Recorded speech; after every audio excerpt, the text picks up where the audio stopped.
Okay, good morning all. Today we are going to learn about the cholesterol and lipoprotein. So, in this lecture we will take in a two part. In today's part, we will try to learn about the cholesterol and cholesterol synthesis, mainly its regulation, and few things about its food, and how it comes in our body and how it gets excreted. So first we try to understand that what does it mean. Now, here cholesterol, that word itself suggests that chol means bile, steroid means sterols means solid, and all means alcohol. So, just few things we can understand that cholesterol is also one type of alcohol. It is it's one type of lipid. So, it is not a water soluble compound. It's soluble in alcohol only, and widely distributed in body. We know all the things that cholesterol get accumulated and does the atherosclerosis. Okay, but it having so many different roles are there. Now, that is why we have written that is a widely distributed. Somewhere in the next slide, we will try to understand what is the significance of cholesterol. At that time, we will discuss that how it comes to that. It's soluble in the chloroform and other fat soluble component. It is most important animal steroid from which other steroid compounds are formed. Yes. So, as we will discuss, saying the so many significant roles are there. Now, you all know when you started with the biochemistry or physiology, you must be knowing that you will learn the cell membrane structure. And in the cell membrane structure, the most important part is the phospholipid is there. And with the phospholipid, there are some internal cholesterols are there, and that maintain the fluidity of the membrane. Second point, we know that when you look at anatomy or physiology, there is a two type of nerves are there. One is a myelinated nerve, one is a demyelinated nerves are there. And when we call it a myelinated nerve, the myelinated nerves are having some insulation. And that insulation having the cholesterol in its component. Third point, cholesterol is utilized for the synthesis of bile acid and bile salt also. And that is the only way through which our body cholesterol can excrete out. And we know that what is the main use of bile salt and bile acid? That is for the digestion and absorption of the lipid. Fourth one, that forms the steroid hormone like glucocorticoid, androgen, estrogen, and progesterone. Now we know that this glucocorticoid having the main role about the fight and flight reaction. And so if the cholesterol is not there, ultimately that particular fraction, that particular action will be inhibited, or there will be a hampered, and that might affect our response. Same way, which means you utilize for androgen and estrogen. How? You understand? If it is utilized for the androgen and estrogen, now just try to understand if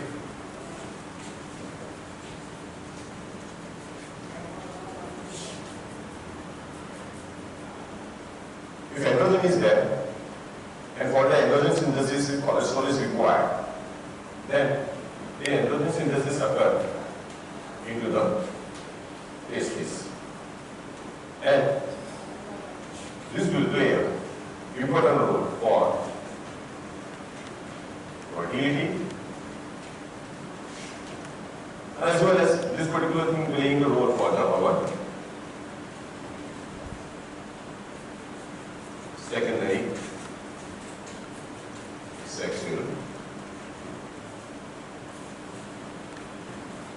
characteristic development. So, in adult life, you can understand from childhood to adulthood, the cholesterol is most important thing. If we doesn't having enough cholesterol input, then it might happen. Then fertility get affected, even the development of the secondary sex characteristic also get affected. Now, if you speak about in a female, then even in a female, if estrogen is less in a amount, then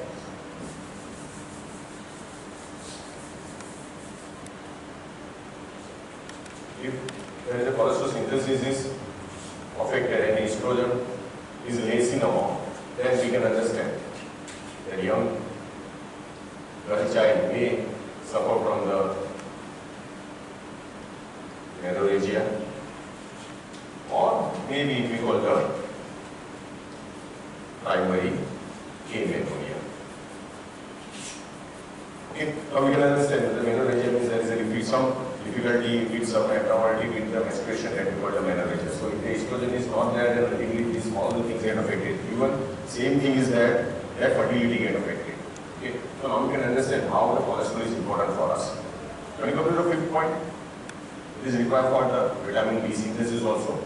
And if the vitamin B is there, then we can understand it maintain the bond density and get prevented from the osteoporosis. So how the cycle will start, that you have to understand that if cholesterol is there, we have in enough amount and we can synthesize the vitamin B, and then ultimately it will utilize for the different purpose. Acidification, this is we have to understand because cholesterol is not a molecule which is only synthesized in a single tissue. Most of the tissue make the synthesis of the cholesterol. So when the cholesterol is transported from the one tissue to another tissue, at that time the acidification is required. And if the acidification is there, then only it will be transmitted from the one tissue to another tissue. Otherwise, it get accumulated. 7-1 already you have learned in so many subjects. There is a more in amount and ultimately it does the atherosclerosis. I don't think that I should go in a depth of this topic. Next. This just we try to understand the structure. Just we try to consider over here that how many carbons are there. So you can see the figure and you can tell me that there is a 27 carbon compound is there and one hydroxyl group is there, and to that hydroxyl group that acidification will happen. You can say that whenever the free fatty acid are there, that free fatty acid get bound with the cholesterol with this hydroxyl group. Yes. So come to the first part, that is absorption of cholesterol. There is nothing difference in the cholesterol absorption than the lipid absorption. As you know that in the lipid absorption, micelles are important. Micelle is an important molecule. So initially there is a micelle formation is there. Once the micelle is formed, inside the mucosa cholesterol get entered and again it get reacidified and incorporated into chylomicrons. This is already we have understood lipid digestion absorption. So when we are taking the cholesterol, that cholesterol may be having the free cholesterol or acidified cholesterol. In the intestinal lumen, it gets broken down, it converted to free cholesterol.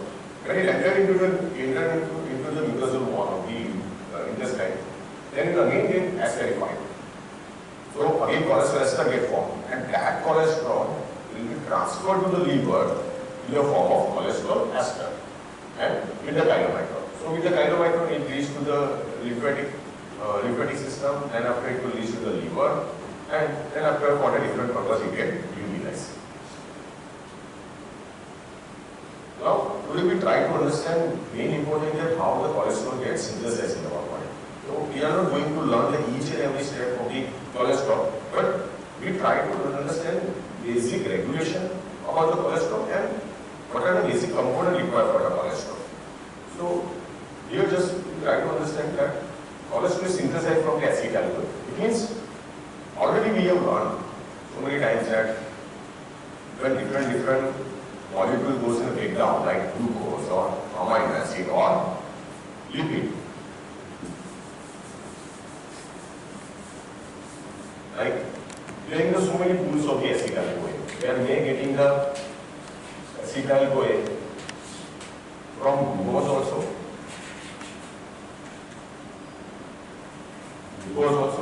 We might get the acetyl-CoA from fatty acid also. We might getting the acetyl-CoA from amino acid catabolism also. Most of the time, whatever the acetyl-CoA will come into the pool, it will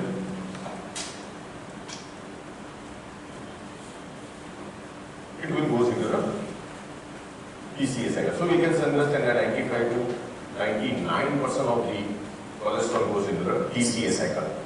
But the few amount of the acetyl-CoA may enter into the cholesterol synthesis as well as ketone synthesis. So now we can understand with the each and every major nutrients that we are taking in a diet, that mainly are those amino acid and fatty acid. When all goes in the catabolism and forming acetyl-CoA. So we doesn't have any limited resources about the acetyl-CoA. So we can get acetyl-CoA get formed and always get formed and always it will enter the and then some part will go in a cholesterol synthesis. Okay. Now, that is a different phenomena that at one time that more acetyl-CoA get diverted to the cholesterol synthesis. That already we have learned in diabetes mellitus and alcoholism that when acetyl-CoA get diverted from CA cycle to cholesterol synthesis or ketone body synthesis. Second part, that it will happen into the partly into the cytoplasm and partly into the endoplasmic reticulum, and mainly primary site for the cholesterol synthesis is the liver. Secondary site is the adrenal cortex, ovary, testes. So now we can understand that in ovary for synthesis of estrogen, progesterone, the cholesterol synthesis is required. Okay. Same way, in adrenal gland for the synthesis of glucocorticoid, that GMO synthesis of cholesterol is required. So cholesterol synthesis happen into these three glands also. And here we have to remember that, as I told you previously, that cholesterol synthesis happens into all nucleated cells, including the arterial wall also. Coming to the first step, so the first step you can see, there are two acetyl-CoAs there. Two acetyl-CoA bound together and form the acetyl-CoA. And then after another acetyl-CoA bound, another acetyl-CoA get bound, and it formed the HMG-CoA. So, we are trying to understand the enzymes or reactions, but we try to understand that initially 3 acetyl-CoA got bound together and formed the HMG-CoA. Just try to remember the full form of the HMG-CoA, that is 3-hydroxy-3-methyl-CoA. Now, so many times when you are learning the enzymes and enzyme inhibition, this example you have learned so many times that HMG-CoA reductase enzyme get inhibited by some drug, and then after that cholesterol get regulated. So that is why we are concentrating in this part.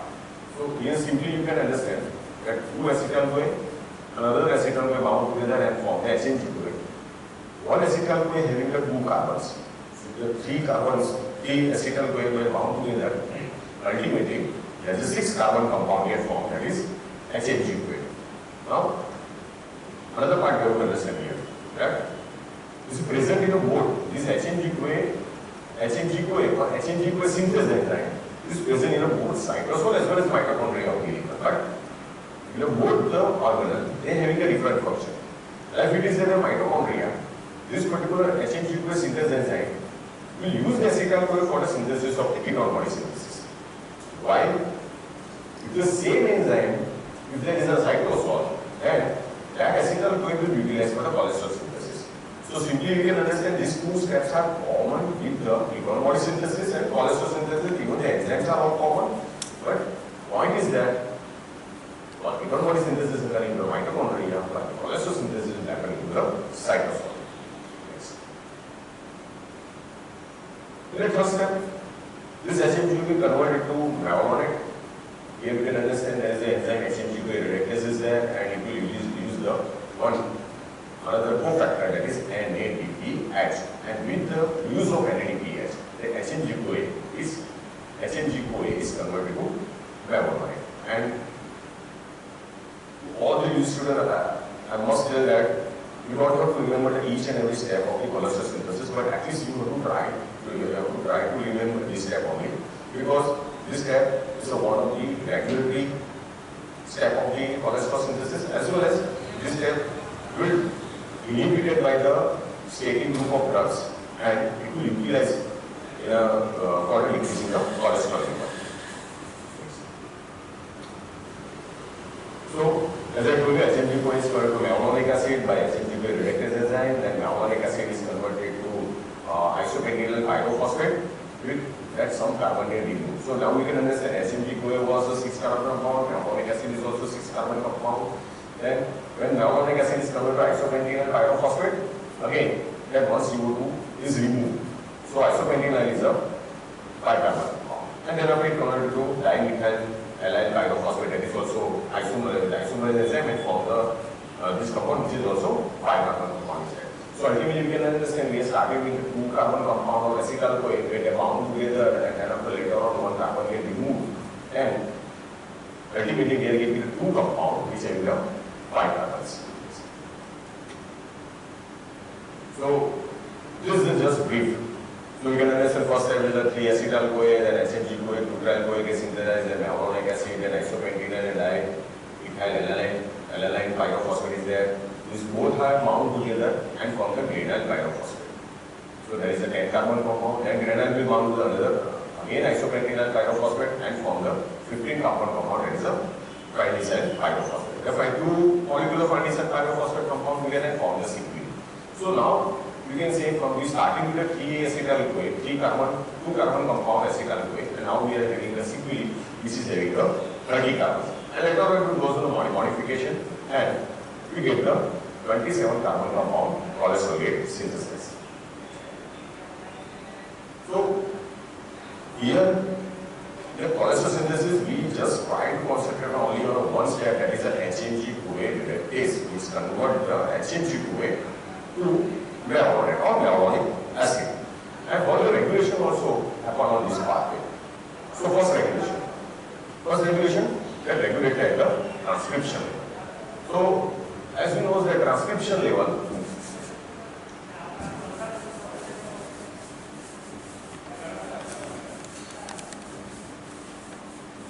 when we enter transcription level, it means it's related to either induction of gene or repression of gene. For speaking, let's suppose if one person having a high cholesterol level.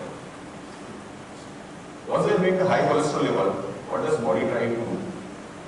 That body try to reduce the cholesterol level, and for reduce the cholesterol level, the cholesterol synthesis will be reduced. And for the reduction, body will try to make the repression of the gene of HMG-CoA reductase enzyme. So gene for this enzyme get inhibited. Once the gene for this enzyme get inhibited, the enzyme concentration get decreased. Once the enzyme get decreased, we can understand the velocity of reaction get decreased. Once the velocity of reaction get decreased, we can understand that synthesis or production of product get decreased. Ultimately, cholesterol get decreased. But this phenomena is not directly acting. We are acting a repression over the gene. So it takes the time. It might take the days, 2 weeks.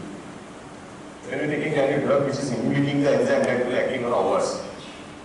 When you are giving a drug, some drug which is given with the enzyme, and as the drug goes to the circulation and will reach to the liver or it's a target tissue, within an hour or 2 hours, that enzyme reaction get inhibited. But when it comes to the repression or induction of the gene, it will take the time. It may take the time 8 to 2 weeks, and that is why we call it as a long-term regulation. Now, so regulation of transcription gene of the HMG-CoA reductase, increase cholesterol will suppress the transcription gene of the HMG-CoA reductase and synthesis of cholesterol will decrease. Reverse will happen if the low cholesterol is there. No need for explanation. The same thing, if the patient is taking the statin drug. Now, here we have to understand many times when you face an exam, this type of question may be asked. Suppose we try to understand in a different way. Suppose patient having a high cholesterol level. Now, because of the high cholesterol level, the physician will advise to take the statin group of drug. Now, what does the statin will do? The statin does the competitive inhibition. The competitive inhibition to what? That is HMG-CoA reductase enzyme. When the enzyme gets inhibited, what happens? Immediately that cholesterol level goes down. Now understanding start from here. Patient having the high cholesterol level started statin, there is a competitive inhibition to HMG-CoA reductase enzyme, and there is a decreased cholesterol level. And now patient is going to take this statin for years, until the physician will tell patient will continue with the drug. So once the patient is continuing with the drug, cholesterol is always remain low. Now what will happen at the gene level? Because of the low cholesterol level, now HMG-CoA gene get the induction.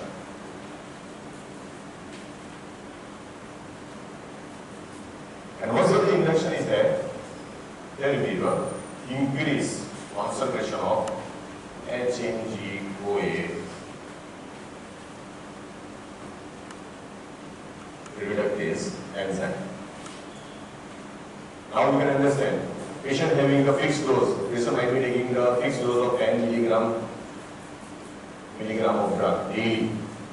But after the 1 year, whatever the HMG-CoA was there, now it get increased. So now that concentration of HMG-CoA reductase is more. So what will happen? If enzyme concentration is more, again the velocity of reaction will increase and drug is not enough to inhibit all the enzyme. Okay, and it will take over the inhibition. And again, there will be a increased cholesterol level. So, in generally, we can say after some years, we don't know exact time, but after some years, if patient is taking a fixed dose of the statin, after some year it may happen that this drug get resistance and it doesn't make the reduction in cholesterol. So, that you have to understand here.